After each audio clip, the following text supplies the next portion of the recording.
വായു പോലെ തന്നെ മനുഷ്യന് അത്യന്താപേക്ഷിതമാണ് ജലവും എന്ന കാര്യത്തിൽ രണ്ടഭിപ്രായമില്ല. അടുത്ത മഹായുദ്ധം നടക്കാൻ പോകുന്നത് കുടിവെള്ളത്തിനു വേണ്ടിയായിരിക്കും എന്നൊരു പറച്ചിലുമുണ്ട്. കുടിവെള്ളത്തിന് സ്വർണത്തേക്കാൾ വില വരുന്ന കാലത്തേക്ക് ലോകം മാറിക്കൊണ്ടിരിക്കുന്നു എന്ന അഭിപ്രായങ്ങളും ഉയർന്നു വരുന്നുണ്ട്. ലോക ജനസംഖ്യ വർദ്ധിക്കുകയും ഭൂമിയിൽ ജലം കുറയുകയും ചെയ്യുന്ന സ്ഥിതി വന്നേക്കാം. ഇന്ത്യ ഉൾപ്പെടെയുള്ള രാജ്യങ്ങൾ കടുത്ത ജലക്ഷാമം നേരിടുന്ന ഭൂപ്രദേശങ്ങളുടെ പട്ടികയിലേക്ക് നീങ്ങുന്നുമുണ്ട്. കുടിവെള്ള സ്രോതസ്സുകളെല്ലാം ദിനംപ്രതി മലിനമായിക്കൊണ്ടിരിക്കുകയാണ്.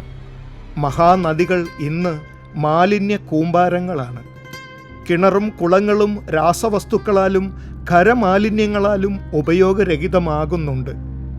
ഒരു വശത്ത് ജലത്തെ സംഭരിച്ചു നിർത്തുന്ന മണ്ണും മലകളും മരങ്ങളും ഇല്ലാതാക്കി മഹാസൗധങ്ങൾ പണിയുന്ന നമ്മൾ മറ്റൊരിടത്ത് ജലാശയങ്ങളും തണ്ണീർത്തടങ്ങളും നികത്തി നിരപ്പാക്കി കെട്ടിടങ്ങൾ തീർക്കുകയാണ്.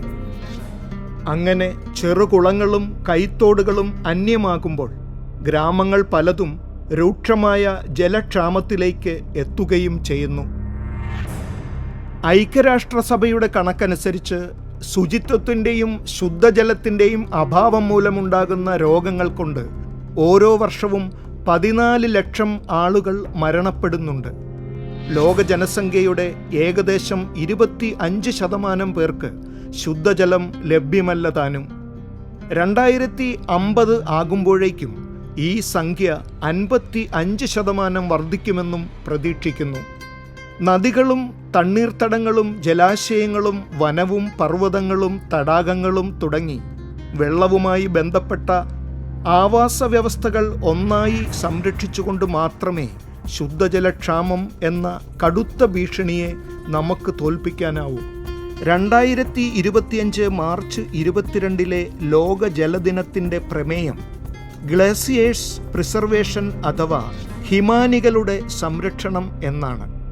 കുടിവെള്ളം, കൃഷി, വ്യവസായം, ഊർജോൽപാദനം, ആരോഗ്യകരമായ ആവാസ വ്യവസ്ഥ എന്നിവയ്ക്കെല്ലാം മഞ്ഞുമലകളിൽ നിന്ന് ഉരുകിയിറങ്ങുന്ന വെള്ളം ഏറെ സഹായകമാണ്. എന്നാൽ കാലാവസ്ഥാ വ്യതിയാനം കൊണ്ട് ചൂട് വർദ്ധിച്ച് മഞ്ഞുപാളികൾ വേഗത്തിൽ ഉരുകുമ്പോൾ അത് വെള്ളപ്പൊക്കത്തിനും മണ്ണിടിച്ചിലിനും സമുദ്രനിരപ്പ് ഉയരുന്നതിനും ആവാസവ്യവസ്ഥയെ ആകെ തകിടം മറിക്കുന്നതിനും കാരണമാകും. അതുകൊണ്ട് ഹിമാനികൾ സംരക്ഷിക്കുന്നത് ഒരു അതിജീവന തന്ത്രമാണ്. ഹരിതഗൃഹവാതകങ്ങളുടെ പുറന്തള്ളൽ കുറച്ച് അന്തരീക്ഷത്തിലെ കാർബൺ ഡയോക്സൈഡും താപവും നിയന്ത്രിക്കുക മാത്രമാണ് ഇതിന് ഏക പോംവഴിയെന്ന് ശാസ്ത്രലോകം പറയുന്നു. ജീവന്റെ നിലനിൽപ്പിന് ആധാരമായ ജലത്തെ അമൂല്യമായി കാണുകയും കരുതുകയും ചെയ്യേണ്ടത് നമ്മുടെ കടമയാണ്. ഒരു തുള്ളി വെള്ളം പോലും പാഴാക്കുന്നില്ല എന്ന് ഉറപ്പുവരുത്തേണ്ടത് നമ്മുടെ ഉത്തരവാദിത്വമാണ്. പ്രകൃതിയുടെ വരദാനമായ ജലത്തെ സംരക്ഷിക്കേണ്ടത് വരും തലമുറകളോടുള്ള നീതി കൂടിയാണ്.